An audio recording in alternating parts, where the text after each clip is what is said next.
आप सभी का स्टडी ओपीएस पे स्वागत है। आशा करते हैं आप लोग अच्छे तरीके से पढ़ाई कर रहे होंगे।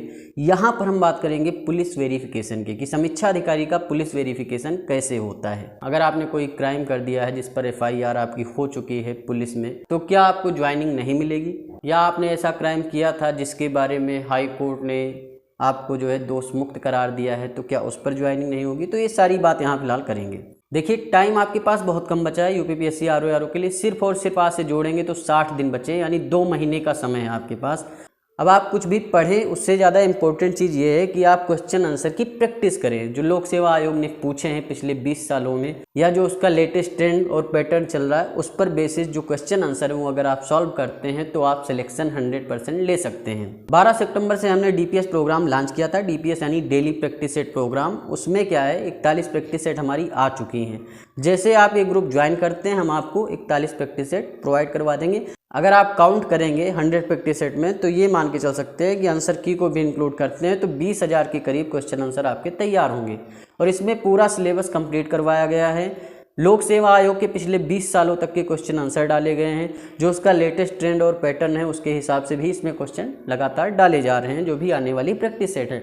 100 डीपीएस तो आपको मिलेंगे ही मिलेंगे। जैसे ही ग्रुप ज्वाइन करेंगे 100 एमए भी आपको उसके साथ तुरंत प्रोवाइड करवा दिया जाएगा। 100 एमए यानी मिशन अभ्यास के 100 प्रैक्टिस सेट, जिसमें कि history, geography, polity, economy, science सब कुछ कंप्लीट करवाया गया है क्वेश्चन आंसर के माध्यम से, जो कि यूपीपीएससी आरओ यूपीपीसीएस का लेटेस्ट ट्रेंड और पैटर्न है। डीपीएस प्रोग्राम जो हमारा है डेली प्रैक्टिस सेट का, उसमें हम दृष्टि, आईएएस, पीसीएस मंत्रा, जीएस वर्ड सबके क्वेश्चन आंसर का कंपाइलेशन भी दे रहे हैं। तो इस ग्रुप को आप ज्वाइन कर सकते हैं और 100% सिलेक्शन ले सकते हैं यूपीपीएससी आरओ में। इस ग्रुप को ज्वाइन करने का इनिशियल चार्ज हमने 299 रुपीज़ रखा था। बहुत सारे स्टूडेंट ज्वाइन कर चुके हैं। दीपावली का ऑफर चल रहा है तो इस ग्रुप को ज्वाइन करने का चार्ज 199 रुपीज़ कर दिया गया है। जितनी जल्दी आप ज्वाइन कर लेंगे उतना बेटर होगा, क्योंकि ये ऑफर दीपावली तक ही है।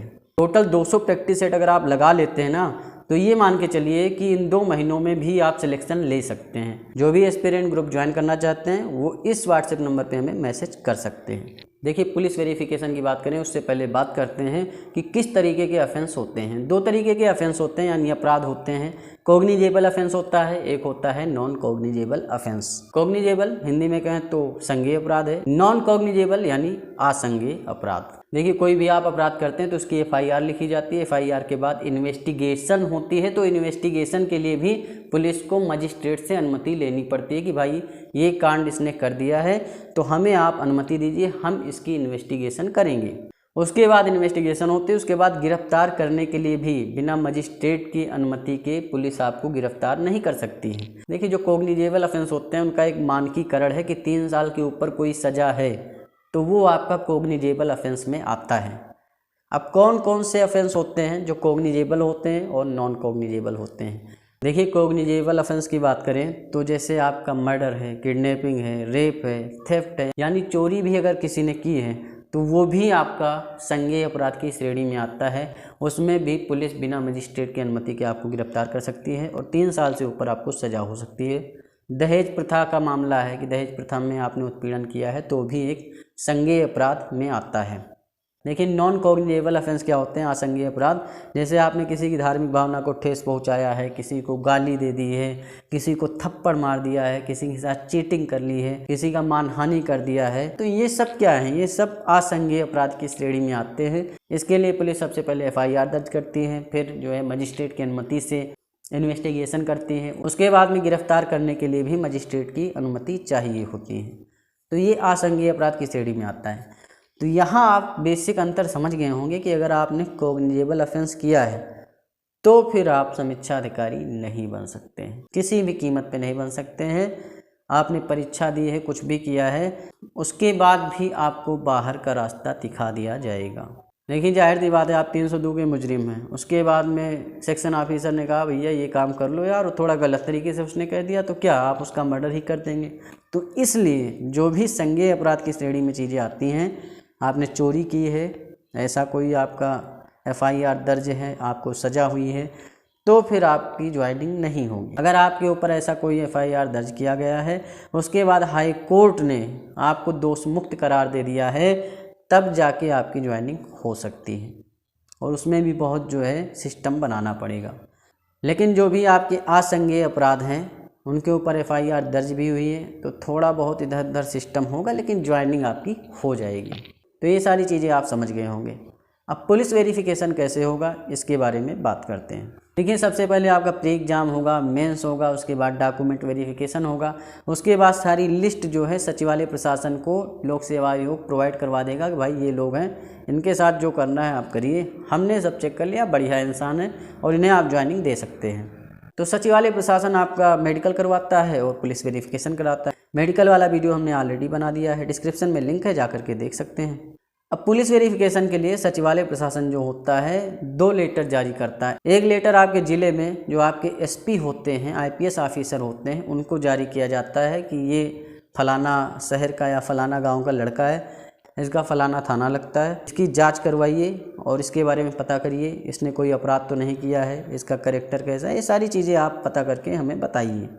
SP क्या होता है, अपने नीचे जो DSP होते हैं उनको जो है वो लेटर देता है, DSP थाने में भिजवाते हैं और थाने वाले कांस्टेबल को भेजते हैं कि जाओ पता करो, ये गांव का लड़का है, ये शहर का लड़का है, जा करके पता करके लाओ कि ये कैसा है, जा करके इसकी जांचबीन करो। वैसे ज़्यादातर चीज़ें अब ऑनलाइन हो गई हैं, तो सब उसमें रिकॉर्ड आ जाता है, सिर्फ आधार कार्ड नंबर डालना होता है, हाँ भाई इसके ऊपर कोई मुकदमा तो दर्ज नहीं है। सिपाही लोग गाँव में जाते हैं और इस तरीके से जब पुलिस आती है आपके यहाँ तो एक अच्छी बात होती है। वैसे तो जाहिर सी बात है, पुलिस अगर आई तो सब एक गॉसिप बन जाता है पूरे गांव में, पूरे शहर में कि इनके यहाँ पुलिस क्यों आई। अगर आप किसी गांव से रिलेटेड हैं और वहाँ पुलिस पहुँचती है और पुलिस वाले पूछताछ करते हैं गांव वाले से, भाई फलाने का घर कौन सा है बता दीजिए, तो सबसे पहले गांव वाले सोचते हैं कि यार कुछ मामला गड़बड़ कर दिया, आदमी तो अच्छे लगते हैं लेकिन कुछ हो सकता है क्राइम किया हो, तो उन्हें बड़ा मज़ा आने लगता है, गॉसिप आने लगती है। लेकिन जब उन्हें पता चलता है यार सिलेक्शन हो गया, अच्छा इसलिए पुलिस आई थी, तो इस तरीके से जब पुलिस आपके घर में आती है तो ये एक सौभाग्य की बात होती है। तो इसलिए पुलिस आई कि इनका लड़का सेलेक्ट हो गया, अधिकारी बन गया है। तो ये दिन अगर आपको देखने हैं तो मेहनत बहुत जी तोड़ करनी पड़ेगी। तो जैसे ही जांचबीन होती है, वैसा भी बहुत सारे विरोधी भी होते हैं, उल्टा सीधा बता देते हैं, तो उसकी टेंशन बिल्कुल नहीं लेनी है। पुलिस वाले ऑनलाइन सब चेक ही कर लेते हैं, कोई आपने क्राइम नहीं किया, कोई FIR आपके ऊपर दर्ज नहीं, तो बिल्कुल भी टेंशन लेने की ज़रूरत नहीं है। अगर आपने नॉन कॉग्निजेबल ऑफेंस किया है, आसंज्ञेय अपराध कोई किया है, तो क्या होता है कि पुलिस वालों को थोड़ा बहुत खिला पिलाकर सब मामला सेट हो जाता है। जैसे आपको पता है कि भाई मेरी ज्वाइनिंग होने वाली है, तो अपने पुलिस थाने से आप संपर्क अगर साधे रहेंगे तो आपके लिए ज़्यादा बेटर होगा। मिठाई उठाई खिला देंगे, मिठाई के साथ और भी चीज़ें खिलाई जाती हैं, आपको पता ही है, वो भी खिला देंगे थोड़ा बहुत, बस वो खुश हो जाएंगे और लिख के दे देंगे कि हाँ भाई ये लड़का बहुत ही फ्रेश है, बहुत अच्छा है, इसका कैरेक्टर अच्छा है, इसके ऊपर कुछ मुकदमा दर्ज नहीं है।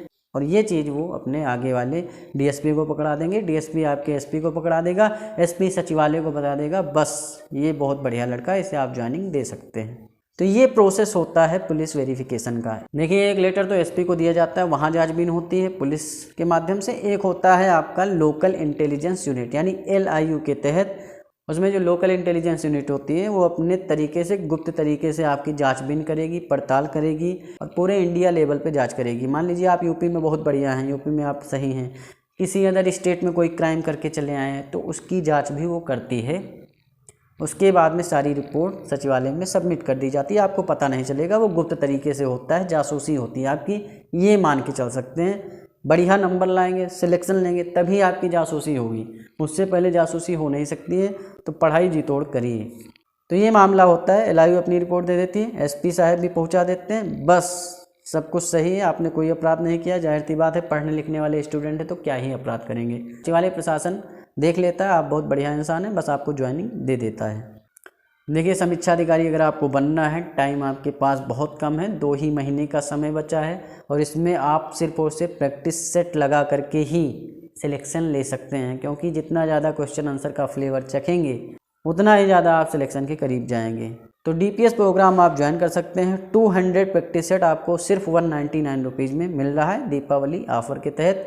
इस नंबर पे व्हाट्सएप कर सकते हैं। जिन्हें भी फ्री मटेरियल चाहिए तो टेलीग्राम पे बहुत सारा फ्री मटेरियल हमने प्रोवाइड करवा रखा है, टेलीग्राम ज्वाइन कर सकते हैं। मन लगा के पढ़ाई करते रहिए, चैनल को सब्सक्राइब करिए, वीडियो को लाइक करिए, शेयर करिए। मिलते हैं नेक्स्ट वीडियो में। धन्यवाद, थैंक यू, शुक्रिया।